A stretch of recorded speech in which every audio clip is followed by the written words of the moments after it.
From Square 2, this is What's Wrong with Revenue. I'm Mike Lieberman, CEO at Square 2, and along with my longtime friend Eric Kalis and co-founder at Square 2 and six-time entrepreneur, Eric and I will answer the questions CEOs have every single day. What's wrong with revenue? You can be part of the live cast show where we'll answer your questions every Wednesday at 4 p.m. Eastern, or catch the show on demand on YouTube and on all your favorite podcast networks. Also, check out all our audio and video content on Square 2 Plus at the square2marketing.com website. Enjoy the show.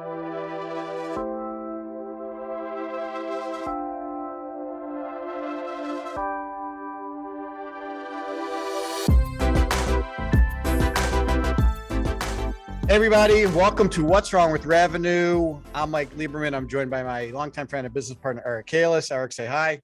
Hello. Today, we're really excited to be talking about one of the things that is definitely wrong with revenue. You don't have the right mix of marketing tactics. So we're going to go into that in a great degree of detail.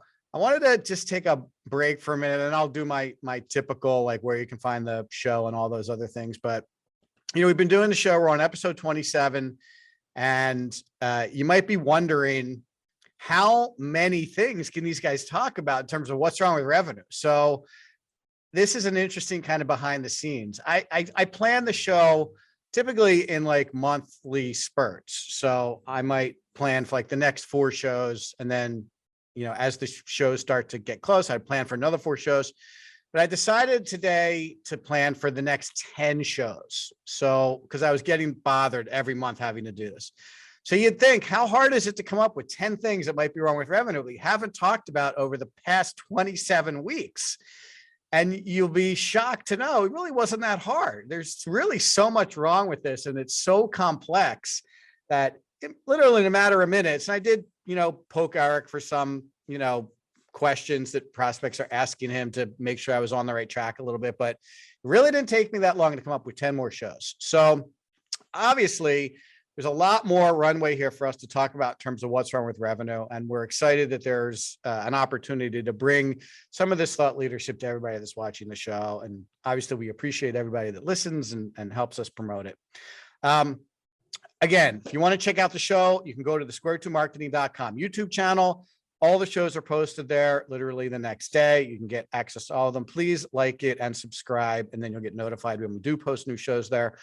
All of our shows are now on the Square 2 Plus page on the Square 2 Marketing website, square2marketing.com/Square2PLUS, and you can get all of the shows as well as subscribe to get notifications on when shows are posted on Square 2 Plus. And if you would like to get a calendar notification or ask us questions, because we do answer questions on the show, go to the Square 2 website, go to the bottom of the footer. There's a What's Wrong with Revenue link. You can click it. You can get a calendar notification so you can join the show live. And you can also submit questions, which we will handle today. So like I said at the top of the show, today we're going to tackle situations where companies might not have the right set of marketing tactics. We did do a whole show on random acts of marketing. We're not going to talk about that today, but it is pretty apparent that people don't always know what tactics to use and what order to use them and how to orchestrate them to produce results. The prospects have a very complex buyer journey today, and that has made the selection and execution of marketing tactics equally complex. So we're going to go into that and talk about that in a little more detail today. And hopefully at the end of the show, you'll know what tactics to use, when to use them, how to decide which ones might be prioritized over other tactics. We're going to talk about how to manage them so that you get that orchestrated approach. We're going to talk about how to prioritize them and budget them based on what you're trying to do. There's a lot of talk about omni-channel, which if you're not sure what that means you're using multiple tactics at the same time to execute a campaign. I have a whole show dedicated to campaigns, so I don't want to stray too far into campaigns, but it's a little challenging. Even some of the questions we got, I repurposed to the campaign show, but this is about selection of tactics as opposed to designing your campaigns. We'll spend a whole another show talking about campaigns in the near future, and specifically when to say no to certain tactics and why. I think that's another interesting point here is not all the tactics are right all the time. And sometimes what you say no to is just as important as what you say yes to. So that sets the stage for what we're going to talk about today. Eric, anything you'd like to add at the kickoff here? No, I think it's an important topic that people should really digest. Okay. So let's talk about how to know what tactics to use and when. When you're thinking about your execution from a marketing perspective, generally you're going to want to start with what your goals are. We did a whole show on goal setting and what to expect from your marketing. So again, I don't want to stray too far down that path, but if you have a pretty good idea what you're trying to accomplish, and it could be demand generation, like you want to get your name out there and you want to just drive more people to your website. You want more people to know about your brand. You want more people to consume your content, and you're not really interested in leads. You're just interested in that kind of demand and brand awareness. And there's perfectly good. Those are perfectly good goals and objectives. You're probably going to pick a different set of tactics than if you're interested in generating leads, marketing qualified leads. And you may even you may even pick a whole different set of tactics if you're interested in generating sales opportunities, which would be people who are further down their buying journey than the people who are marketing qualified leads. So I think, if your question is, how do we know what tactics to use and when, then those would be some questions I would be asking myself. What are the goals and objectives of what I'm trying to accomplish here? What are the business outcomes I'm looking for? And then I would start there in terms of trying to decide what the right set of tactics are. Anything you want to add to that, Eric? Nope. Okay, good. So I will ask you, Eric, to maybe talk a little bit about, let's assume our objective is inbound, right? So we want to get people to our website. We want them to fill out a form. We want them to give us their contact information. We want to nurture them. The standard inbound playbook. How would you suggest someone think about organizing the tactics in a way that you get that 1 + 1 = 3 that we're constantly talking to people about that? Do you have any thoughts on that? Well, I mean, it's a lot of website-centric conversation if you're saying that it's inbound oriented. Would you agree? You broke up a little bit. What was that? I assume that this is very website-centric because we're talking about inbound. Is that correct? Yes, that would be correct. Yeah. Okay, good. So I think for the most part, people have pretty crappy websites, and that is a great place to start. Now, there's different kinds of companies. So if you're listening and you have an e-commerce company and you want someone to whip out their credit card and spend $20 on one of your products, that's one approach. But typically our listeners and audience are B2B companies who are involved in complex sales, long sales cycle, and high ticket averages, meaning that they're selling a software package for $50,000, not a subscription for $9 a month.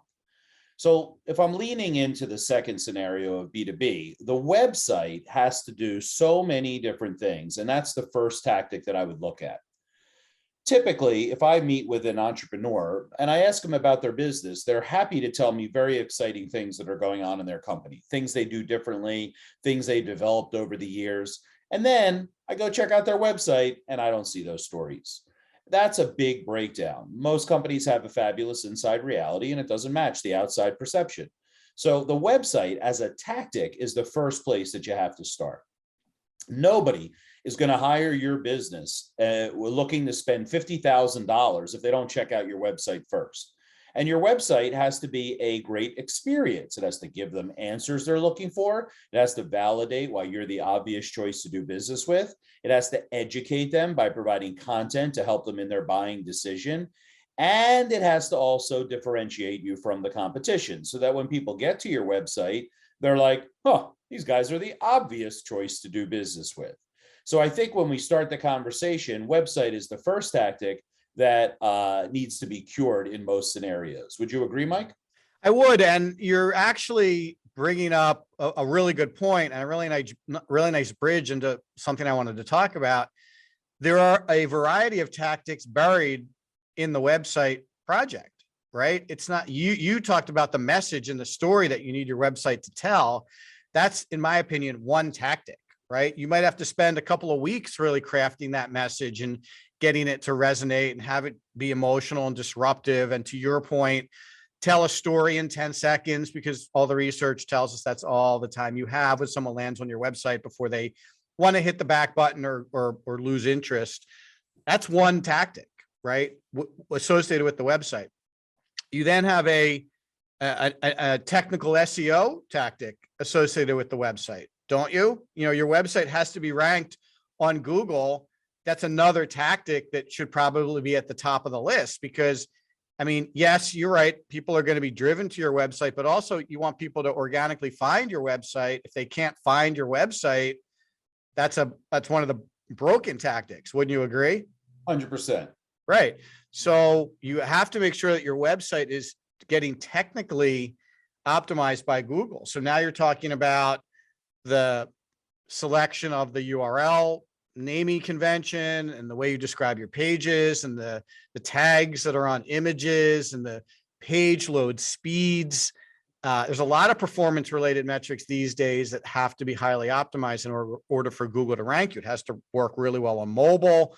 If your site doesn't work on mobile, Google won't even show you your site on a mobile search as someone does on a smartphone or device. So, you know, there's another tactic connected to that. You're going to have a ton of content related tactics associated with your website. If we're talking about the inbound playbook, then you're driving people to your website. You're showing them a CTA, call to action.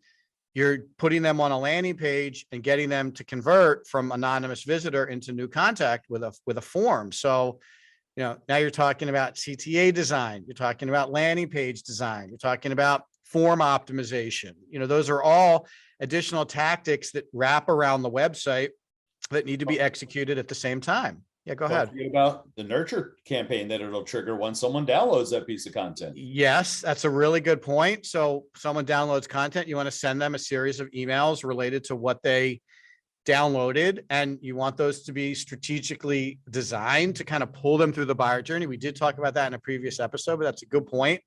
And you're collecting all these new contacts, all these net new names. You have to do something with those also. So that would lead you to another kind of closely related tactic, which would be your general email marketing campaign. If you're collecting these people on your website and you're not continuing the conversation, yes, lead nurture is one of them, but in a couple of, I don't know if that's a 3-set nurture or a 5-set nurture, eventually that's going to shut off. You're not going to keep nurturing those people. And if you don't have any air cover emails, as I typically call these general marketing emails, you're not going to be talking to them anymore. So this is what happens. You end up with this kind of onion that we're peeling back, and all of these other tactics are presenting themselves. Before you know it, you have 10 or 15 different things that you're supposed to be doing. And look, we're just scratching the surface. I could go on and on with these website related tactics. Sure, Eric, go ahead.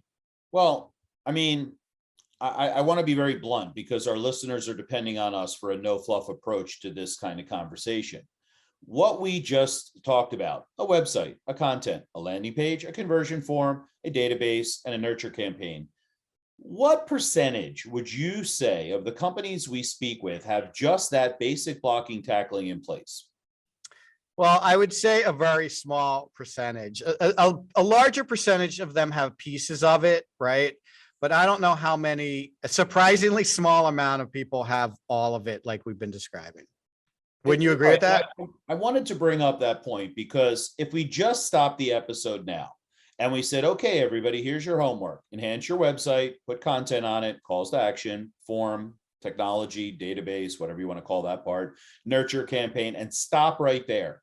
Everybody on this call would get an immediate pop in their marketing results because it's the basics. Now, what's really frustrating to me is that all of those people who own businesses or are marketing folks that are doing this, they like to buy stuff. And when they go on their journey to buy something, they're like, oh, I wish there was more content. I wish I could get my questions answered. I wish there was, some more information here. So it's like this weird mix of like, they know what's right, but yet we don't execute the right tactics. And that's really frustrating for us because honestly, if clients came to us and they already had the basics in place and they wanted to amp it up to the next level, it would be so much easier and so much more reasonable. But it's like we're breaking bad news to people when we say, well, we got to do all this other stuff before we do campaigns, because if we drive people to your website and we can't get these kinds of activities going, then your campaign investment will be for naught. And that's really frustrating because everybody on today's call, their homework should be simply to put in the basic blocking and tackling. And that's where I want to emphasize that even though we're kind of like, oh, of course you have to have these 6 things, very few people have them. It's a really good point, and you're really right. If they did, plus if they had that, we would have like some data that we could actually look at and be like, look, these things are actually working pretty well. These things here could be working better. Let's just optimize those. But you're right. With most people we talk to, we really have to build their program from scratch, which is it's a pretty significant investment when they're at zero, right? If they came to us and they were at least, it's almost like they show up and they want to build a car and they have nothing, and we have to help them buy all the parts and put the parts together. At least if they came to us with the car, but the car didn't go over 30, we could help them get it to go up to 60, right? I think the better analogy is one we use all the time, which is the building of the house, right? They come to us with a plot of land, but in the back of their car, they have the light fixtures and the plumbing tile or the bathroom tile. And they're like, yeah, let's start with this. We're like, well, obviously we have to dig a hole first and we have to pour some concrete. And then we got this like thing called a frame that we got to put up. And they're frustrated. They're like, no, let's just jump right to the bathroom. And you just can't do it. Now, to your point, if they came to us with an old fixer upper and they were like, hey, can you make this into a nice place for my family to live? It would be so much easier. Yeah, the foundation is strong. We just need to kind of put lipstick on a pig. And that's what we don't get for the most part in marketing, because I don't know why people understand that they want to give information to their prospects. They want to take people through a sales process. They want to tell their story. They want to beat the pants off the other guy, but they don't do it. And then when they come to us, they're frustrated that they have to do all those things chronologically first before you can get to the fancy stuff. Yeah. And look, we didn't really even get too far into it. We didn't talk about video. We didn't talk about chat. Like those are all other tactics that should be under consideration for even some, basics of of an inbound marketing campaign. Now, if we're going to talk about demand gen, now you're talking about, paid search and paid social. And to Eric's very good point in the beginning, like, where are you sending them, right? You have to send those people somewhere. You have to send them the landing pages, which have to be on your website. You have to know what stories to tell them in those ads. Like you need to kind of pull on that work that you did on that foundational stuff to even run a demand gen campaign. And I think Eric's right. A lot of people see like the sexy options. Like, I want to do a Facebook ad campaign. Okay, great. Well, what are you going to say? Well, I don't know. I just know people are having success with that, and I want to run that. Well, where are you going to send them when they see the ad? Well, to my homepage. Well, that's not right. You want to send them to a very specific page so you get them to convert on that particular ad story, and then we can attribute some revenue to that ad spend. Oh, okay, right. So it pretty quickly unravels when they don't have those foundational pieces in there. Let's talk about this for a minute, because we're obviously, Eric, that no one has an unlimited budget and no one has all the resources they need to do all the things they want to do. That's a common challenge we face when we start talking to people. They're a little under, they haven't really planned appropriately for what they need to spend. And they definitely don't have the resources, either the hands or the expertise, to do the things that we're talking about. So how could somebody start to prioritize some of the things we've been talking about? Like, how do they know what is number one and what is number two? Is there like any methodology you could share with them that might help them answer that question? Because they're not going to be able to do everything. How do they sift through it? Sure. Well, this is where a lot of people are in the dark. They don't stop, put themselves in the prospective client's shoes and look at their own company, right? And this is hard to do because it's easy to talk about ourselves. It's hard to talk about the other people. If I asked you about your 2 boys, Mike, you could talk about those guys all day. Second, I start talking about my kids, you're polite for a minute or two, and then you kind of zone out because now it's not about Mike anymore. Now it's about Eric. It's the same thing with marketing, right? We don't want to stand in the shoes of our prospects because that's hard, right? Oh, we need all these things and they would want that, but that's actually the secret sauce. So if I was starting a understanding of what marketing tactics to employ, I would start with the prospect. And like we just said, the first thing the prospect is going to do, even if it's a referral, is they're going to check out your website. Mike, do you think anybody's ever hired Square 2 without checking out our website? There's no way. Exactly. oh, I'm going to spend some money here. I'm going to check these people out, see samples of their work, check out the team. What are they all about? Where are they located? Do they win any awards? Like, I have those questions because I want to feel safe in my purchase.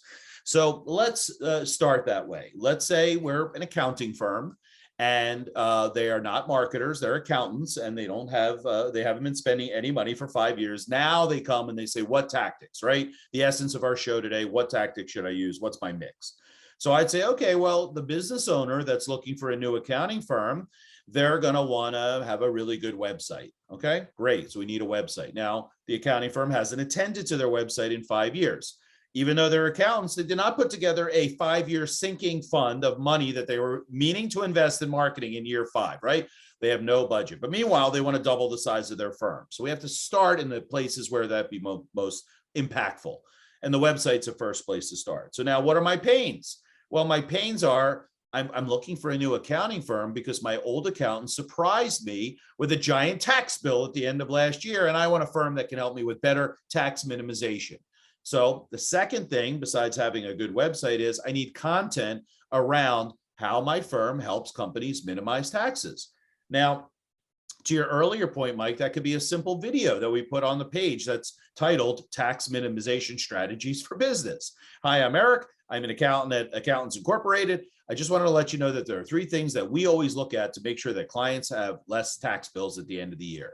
Now, because I know what the prospect is looking for, I'm providing those tactics to help solve that problem. Assuming I do a good job on my video, at the end of the video, it says, if you want a free analysis of your tax strategy, give us a call. There's a call to action. I click on that. It takes me to a landing page with a form. It's automatically routed to the business development person at the accounting. And now I've gotten what I wanted, more sales opportunities. But they can't affect that unless they're standing in the shoes of the prospect, asking themselves, what do I have to give these folks to generate that sales opportunity? So that's where I would always start with, like, stand in the shoes of the prospect. There's just too many people that want to talk about their 25,000 square foot facility, the fact that they're family owned and operated, and they've been around 23 years. Those are important validation, but it's not the lead story. The lead story is help me save on taxes. Yeah, so I'll add like a little more operational perspective on this. Eric's right. It has to start with, what your prospects are looking for. But if you're in marketing or you've been tasked with trying to figure out what tactics to use for your company, you might want to start thinking about what is going to generate the biggest lift for the least amount of effort. Now, I'm going to move on from the website because it's just table stakes. You need to have a website. Now, you don't need a 20-page website. You probably could get by with a really nice 1-page website. In fact, I had a guy launch a business a couple of weeks ago with a 1-page website, right? And it's great. And now over time, he's going to add more pages to the website, and it's a much more manageable project than trying to do like a 20-page website all at once. So you could do that. But what's going to drive results for the least amount of lift? So again, if we're talking about lead gen and you want to generate leads, then Eric's right. Put an offer on the homepage that when people visit, they can click on it and they can convert and have a conversation with you. That would be a sales opportunity generated related objective. So if your CEO has said to you, we need more sales opportunities, ask for the sales opportunity on the homepage and ask for it in a way that it doesn't appear to be a sales call, right? So if you're like, get a quote, speak to a sales rep, it's not going to perform as well as if you said, I think Eric's accounting example was a free accounting review. Well, there's something in it for me. That's going to perform much better than a talk to a sales rep about hiring us for accounting services. So again, consider what you can do that makes it appear to not be a sales call, and there's going to be some value provided there for the people who are converting. That's it. If resources are tight and you don't have a lot of opportunity to do more than that, then just start with that. And then create a set of ongoing tasks that allow you to build it out from there. So what we just talked about is a late stage buyer journey offer that's going to create sales opportunities. Maybe you want to consider in month 2, an early stage buyer journey, like some kind of ebook that might create marketing qualified leads. And along with that ebook, run the nurture tactics that we talked about before. And maybe that's all you can do, right? Break it up into manageable chunks and focus on those things that are going to take the least amount of effort and produce the biggest amount of lift. I think that's a really good way for people with limited resources to think about tackling what could pretty quickly appear to be a very major project. Mike, give the audience like the title of that ebook, because free review for your tax minimization strategy is something everybody can understand as a late journey offer, but we'll give them an actual example for the accounting firm of what that ebook might present. Right. So the best way to try to come up with these content offers is to think about questions that your prospects are asking. So if I'm not yet ready to look for a new accounting firm, so I'm early in my buyer journey, but I have accounting related questions, I might have a question like, what's changed in the 2022 tax code that might affect me as a business owner, right? I don't really know anything about taxes, but I want to be a little smarter about it. So I might want to download something like 10 changes that business owners need to be aware of in 2022 because of the tax code changes, right? Every year there's a ton of changes in the tax code. Only the accountants really know what it is. So I might want to know those that are very related to me as a business owner. That's an example. I mean, I could probably rattle off 10 more, right? Right, but I think that's great, because in layman's terms, if I'm trying to attract business owners for my accounting firm and I say, here are the things you should know, I'm not asking them to hire my firm. I'm making a deposit before I'm taking a withdrawal. I'm giving you this information in the spirit of let me help you. If I appreciate that as a prospective client, all right, now I'm on your mailing list, right? Now I can start to hear more from that firm. But that was a really good example of something that helps someone that engages with them without having to try to sell them something. Yeah. So I also told you as the prospect for that accounting firm that I'm not sure I need a new firm, but I'm curious about things that might be going on related to me and taxes. If I'm a little further down my journey, then I might be looking for 10 questions to ask your accounting firm before you hire them. That's obviously designed for people who are already looking for a new firm, haven't switched yet, and are looking for a little bit of guidance in that selection process. So that would be middle of the buyer journey offer that could be, an ebook or a tip sheet or something like, or even again, like a video, or you could even run a webinar, how to pick your new accounting agency in 2022, right? Well, or how to drive down your tax bill in 2022. That might be a good webinar. Yes. Maybe bring on a couple of clients so I can kind of empathize. Hey, those folks are just like me. Like, I feel like this accounting firm gets me. Exactly. So we kind of addressed a lot. We addressed the variety and the sheer amount of tactics that are available to people today. We addressed kind of how to maybe start picking and choosing from these tactics based on your limited resource or limited budget. We modeled a little bit about how some of these tactics could get executed in an omni-channel approach. And again, if you lean into what are the business objectives, that's also going to give you some better direction in terms of what tactics to pick. And the last thing I'm going to leave you with, and then we're going to do some questions, is I find a lot of people have a very impatient or short fuse approach to the tactics that they're running. I talk to a lot of people who say something like, well, I ran paid ads for a week and it didn't work. That's never, no paid campaign is going to work if you run it for a week. You're always going to feel like it didn't work. So I think the other thing to consider when you're putting these tactics together is make sure you understand the time frame that you need to apply to them before you decide if they're working or not. And when it comes to those demand gen tactics, like paid, it's at least a month and it's probably 3 months. If you're talking about these inbound tactics that we talk about, it might be 6 months or a year, because you're really only leaning into your own traffic to the website, your own email database. Like, you're not really bringing new people to you other than those that might find you organically.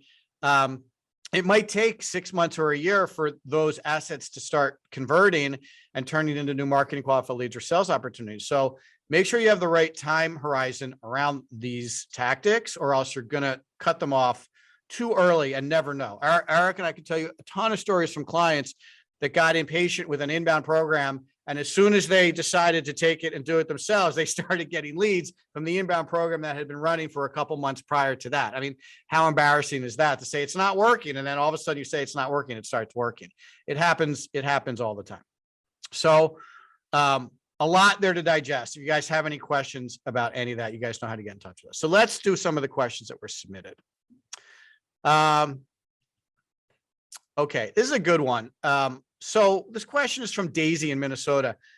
how many tactics should we include in our planning exercise? So it's a good question. Like, how do you know when you have enough? I think is what she's trying to say. And the answer to that is really about what you're expecting from your marketing. So just to use real numbers here, if someone says to you, we need 40 leads a month, then you should be designing a plan and selecting enough tactics to drive 40 leads a month. Now, I'm talking about marketing qualified leads. So that means you have to do enough email. You have to make sure your visitors are high enough to run a reasonable conversion rate to produce those amount of leads. And what I would do to answer your question specifically is I would start lining up tactics and estimating how many leads you think you're going to get from each tactic until you get to 40. And maybe to be safe, go up to 60, which means you can have some underperformance in there and you can still hit your goals.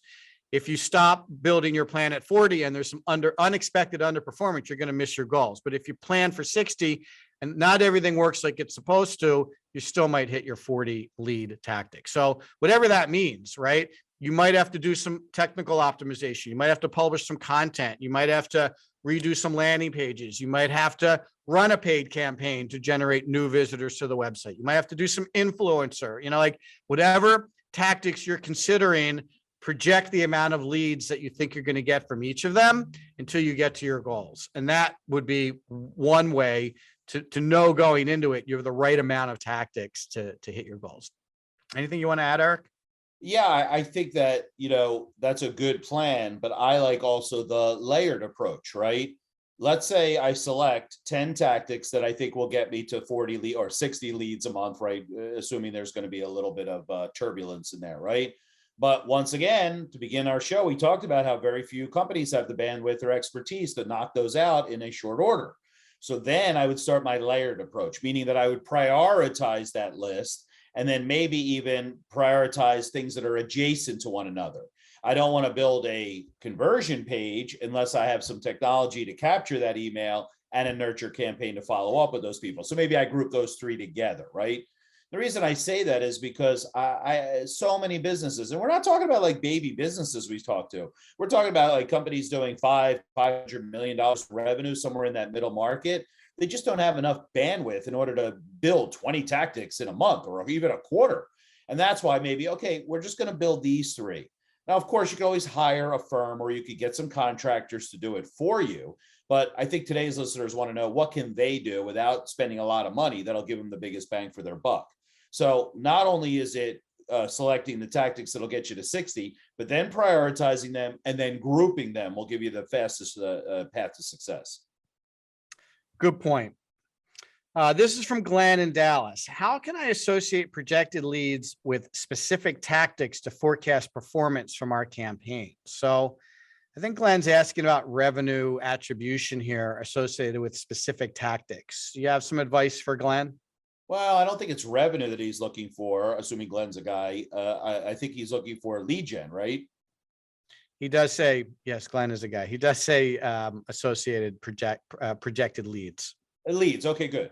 So I'm sorry, repeat his question. I want to answer it perfectly. How can I associate projected leads with specific tactics to forecast performance for our campaigns? You can't. That is the answer, right? Because every single company is different and every single tactic produces differently for every company. And then you put on the things like there's different messaging and offers and industries and things like that. So the first thing to do is guesstimate, right?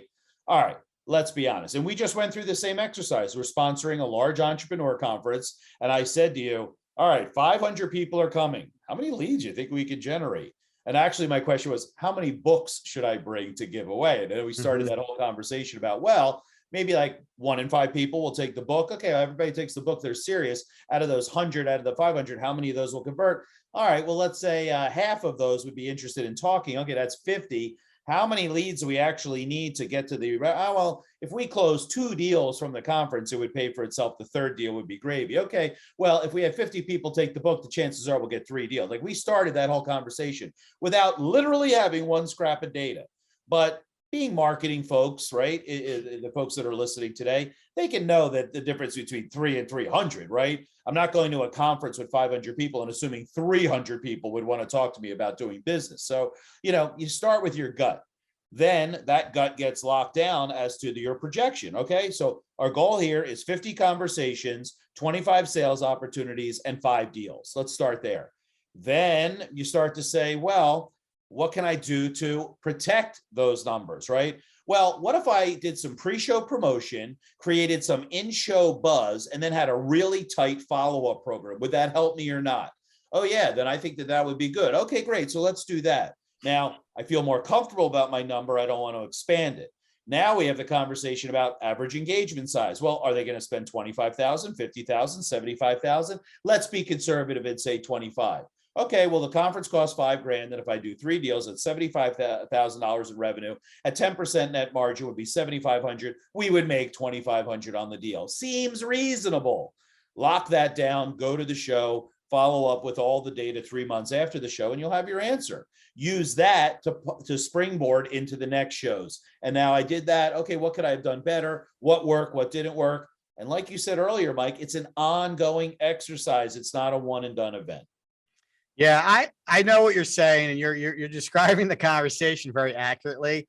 But we are not really like we're using kind of intuitive data in those conversations. You know, you're right. We've done shows before. We've given books away before. Like, I know it seemed like because we were talking about it like kind of casually, but I would say we probably had more data than you're giving us credit for. I know we didn't like go to HubSpot and pull up the last show we did and look at all that specifically, but I think your point is still good.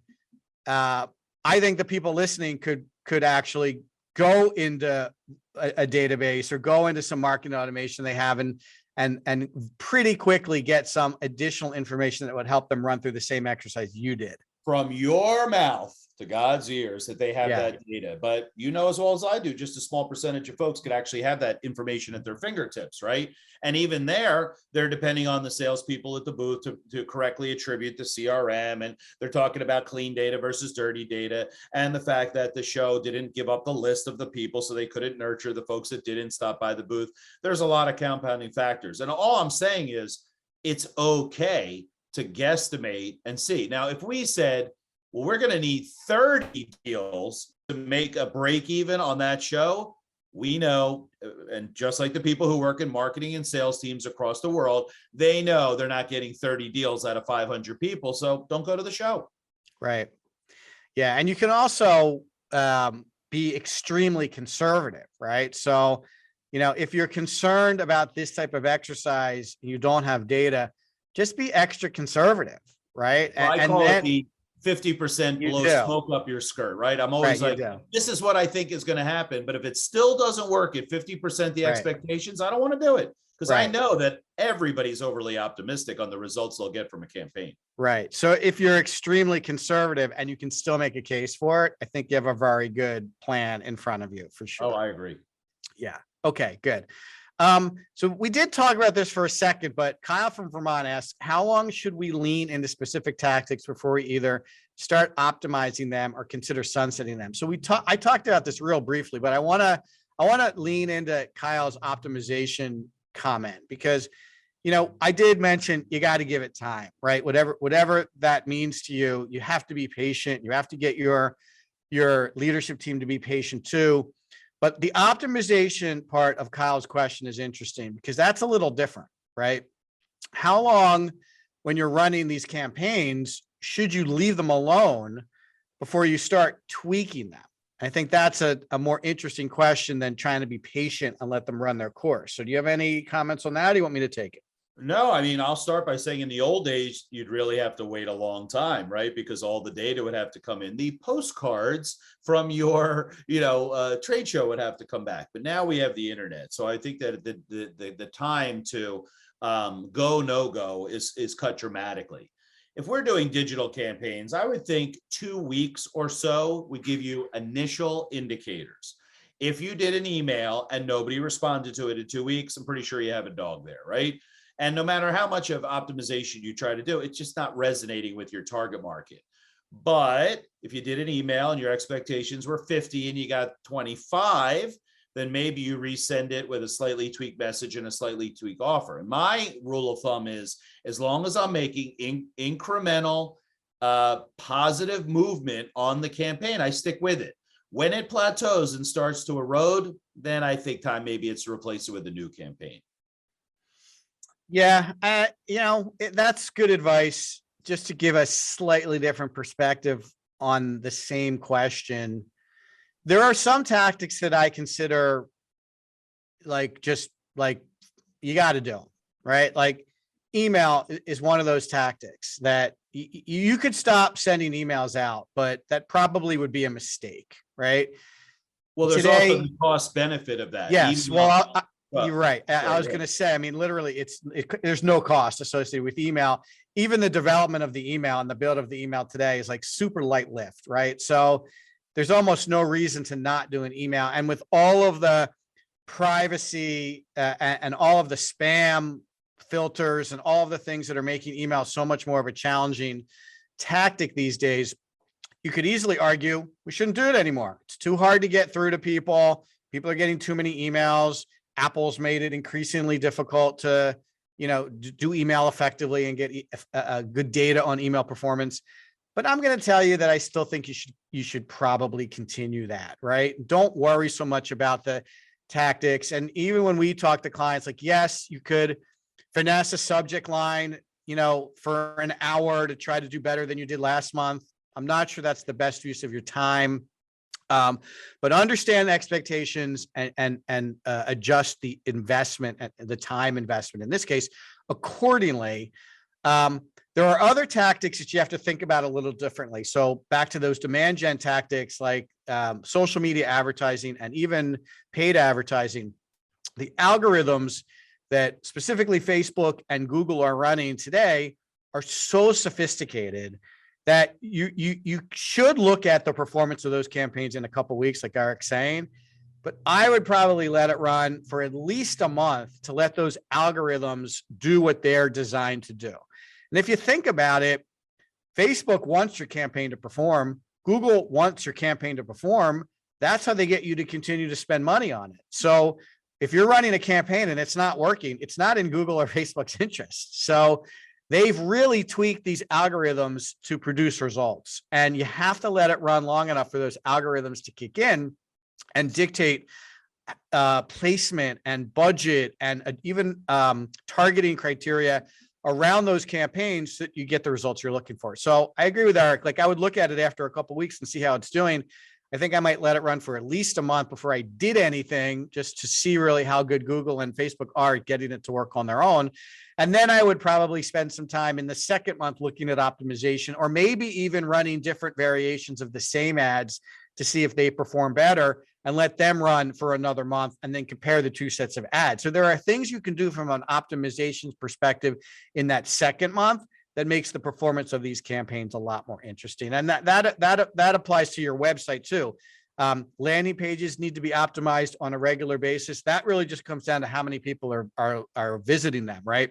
If 2 people visit your landing page in a month, that's just not enough data points for you to make any conclusions from it. If 200 people visit the landing page, but you're getting 200,000 people to your website, well, that might not be enough to make good decisions either. But 2,000, and if that took you 6 weeks to get to 2,000, well, now at least you have enough data points to make some good decisions based on the data around what kind of optimization to run around those landing pages. So that would be my advice, Kyle, for some optimization timelines.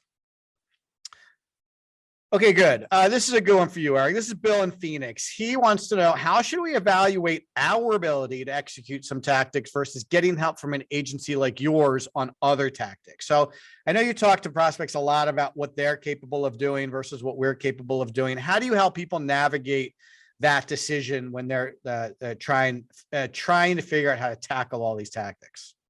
Yeah. So the first thing is, you can't look at it as singular tactics in a vacuum. You have to look at it in an orchestrated fashion, meaning we got to do all these things. You mentioned a very interesting word earlier in omni-channel, right? 1 + 1 definitely equals 3 when you're using multiple tactics at the same time, because they're feeding off of one another, right? I got an email from this company. I saw them on LinkedIn. My friend talked about them. I checked out their website. All those things are working to build a case why you should engage with them. So omni-channel is really important. When you then develop that orchestrated approach, and let's say you developed 12 tactics that you think need to be done in order to do that, then I would rank them on 2 axes: bandwidth and expertise, right? Bandwidth meaning, do we have enough people to actually get this work done? And expertise is, do we actually know what we're doing here, or are we just winging it? If you take those and you put them into 2 columns, column A and column B. Column A is, we feel we have the bandwidth and the expertise to not only do the tactic, but do it in a excellent, AKA remarkable way, then do it. But anything that you're concerned about that wouldn't be remarkable, wouldn't be interesting enough, unique enough for your company to go to market with, then I think you have to put that in column B, which is the external resources column. Who do we need help with? Bring in a contractor, hire an agency, whatever the way you skin that cat is, doesn't really matter. But I think that marketing teams should focus on the things they're brilliant at and outsource the rest. And I'll give you a quick example. Working with a company right now, it's a prospect, and they are a pretty big company, 400 employees, and they have an 8-person marketing team. The sales team came to them and said, we need to run this campaign to go after this specific thing. And they said, honestly, we just don't have the bandwidth to do it. And we haven't run a campaign like this before. We decided we're going to reach out to Square 2 to get a little help. And I said to them, well, you know, you're in a very unique situation. You actually execute pretty nicely on everything you're doing. But in this case, you don't have the bandwidth or the expertise. So let's do a dual function here.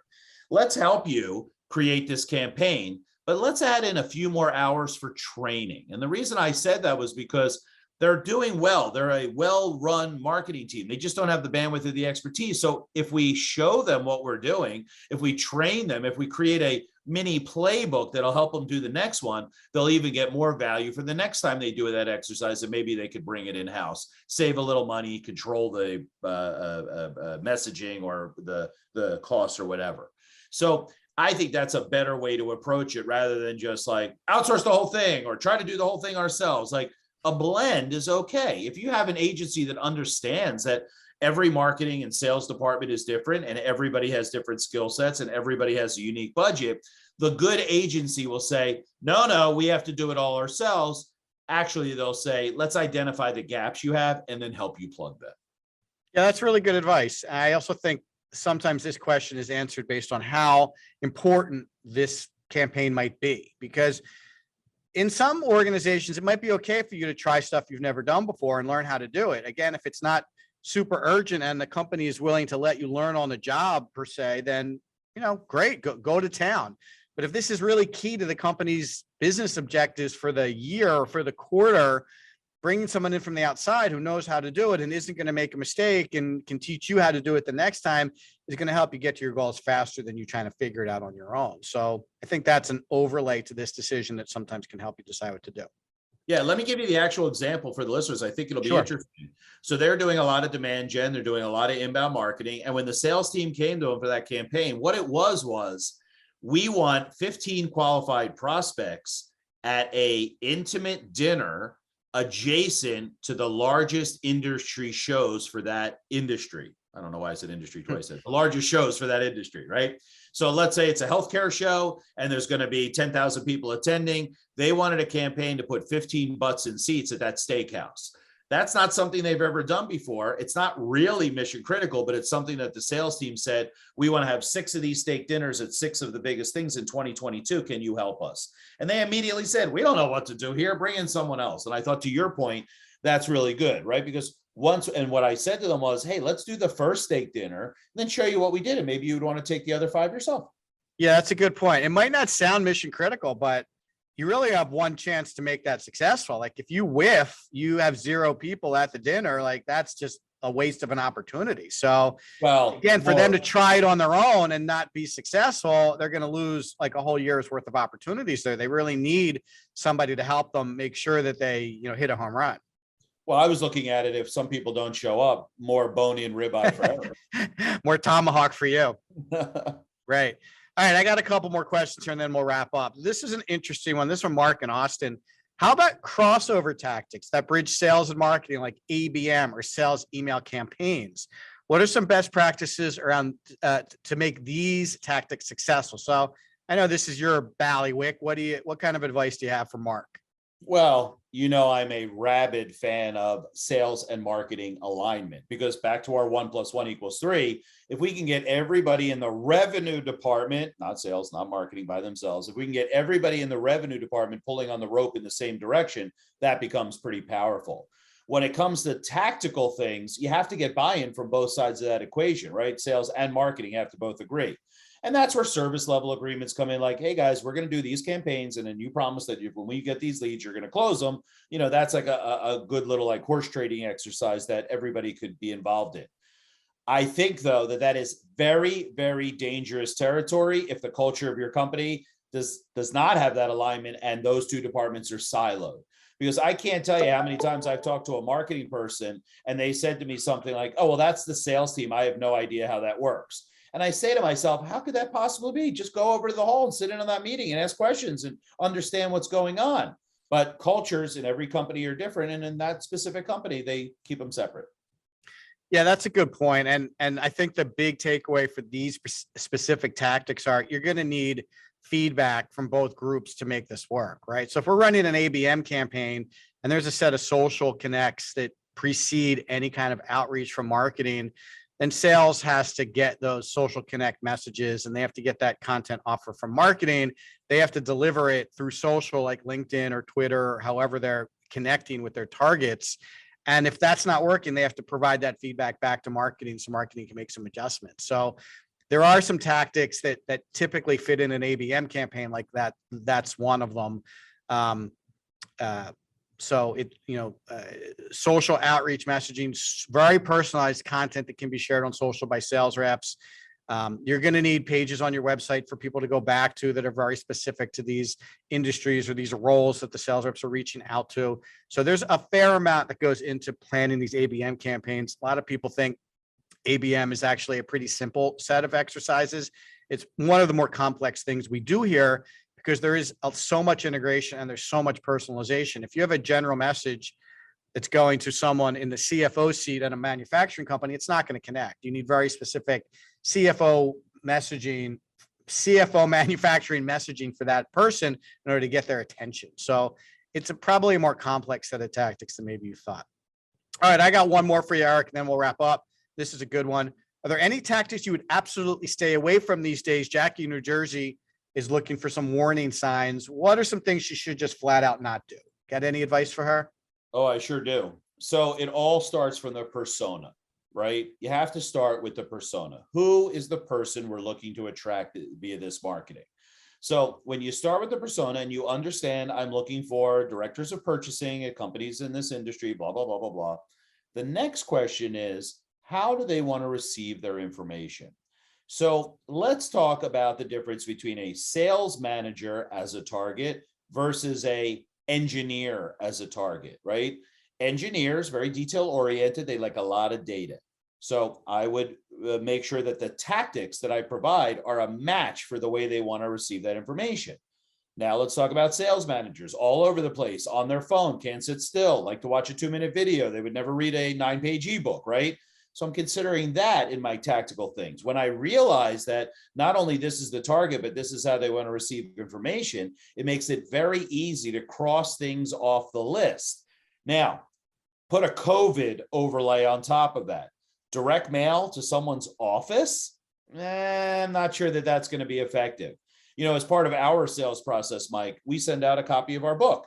And I always say to someone, would you prefer me send it to their home or to your business? And I don't know, for the past 18 months, it's been 99% sent it to my house. I work from home. So mass direct mail to someone's office, you got to cross it off the list. It's just not effective. Cold calling, Mike, tell the audience how we don't even have a phone system anymore at Square 2. We just use our cell phone. So to do cold calling or executive appointment setting, to be more professional, to someone's office, stay away from that. They're not in their office anymore. Trade shows, maybe as COVID comes back, but no matter what, you're going to get less people and it's just going to be not as robust. Maybe I stay away from until a time to be determined in the future when trade shows and conferences return to their former glory. So it all starts with what's happening in the market, who am I targeting? All those things have to be put into the equation to decide whether it's worth your time and money to be involved in those things at all. Those are all good ones. And Jackie, I'd tell you that it's not so much that I would say, absolutely stay away from them, but some tactics these days are harder to get to work than maybe they used to, or harder to get to work than maybe they should be. Like if you want to consider LinkedIn advertising, paid LinkedIn ads, it's a very high cost per click. It's a very high cost per thousand. The platform is very cluttered. So I wouldn't necessarily say like, absolutely don't do paid LinkedIn advertising. For certain companies in certain situations, it might actually make sense. But I think it's very hard for a lot of companies to get paid LinkedIn advertising to work for them, right? Cold emails. I had a prospect we were talking to, this wasn't last year, maybe it was a couple of years ago. They wanted to do 1 million cold emails a month. And we basically declined the project because I just didn't see how that was going to be successful. I just saw a lot of issues with spam. I saw a lot of issues with getting shut out of the technology platform they were using. It just seemed like there were more issues, going to be more challenges associated with success there than opportunities to be successful. So, I mean, I try to look at things from that perspective in terms of whether they fit into your program or not. And then filter those out. So it's really like you have to decide which ones do you want to stay away from, as opposed to me telling you, absolutely don't use these tactics because they're not going to work. I hope that makes some sense. I can pretty much say with 100% certainty, we should not do any more broadcast faxing. Okay. Jackie, faxing is out. So that is one you can cross off the table for sure. Awesome. All right, everybody. Thank you so much. It was really great hosting you today. I do have a special offer in this episode. If you would like us to take a look at any of your current marketing tactics to see if they're aligned, and we can look at expected goals, we can give you some advice about what to add or what to take out, just shoot Eric an email, eric@square2marketing.com. He does these kind of reviews regularly with people. He'd be happy to take a look at what you're doing and give you some advice and guidance around how to adjust your selection of tactics. So there you go. Free prize inside for episode 27 of What's Wrong with Revenue. Next week, episode 28, we're going to be talking about goal setting and what's wrong with revenue. You're not setting your goals correctly. So you may be missing your targets, but maybe your targets are too high based on what you're investing in marketing or what you did last year. I've been in plenty of companies who set their goals simply by saying, let's do 20% more than we did last year. No rhyme or reason, no review of opportunities, no review of market, no review of competition. Just we're going to do 20% better. What do you think happened to them?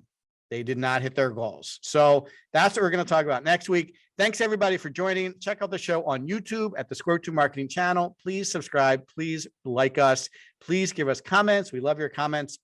You can get the show tomorrow on the Square 2 Plus streaming service, square2marketing.com/square2plus. You can get all the episodes of our show there, plus all of our audio and video content in a really cool Netflix metaphor for you guys. If you love Netflix, you can check out everything we do there. And if you want to submit questions like the questions Eric and I answered today, go to What's Wrong with Revenue at the bottom of the Square 2 Marketing website. Click on it, and there's a submit a question button. We would love to handle your questions, submit them, and we will take care of them on the next show. Eric, have a really great rest of your afternoon. Thanks everybody for listening, and we'll see you all next week. Take care.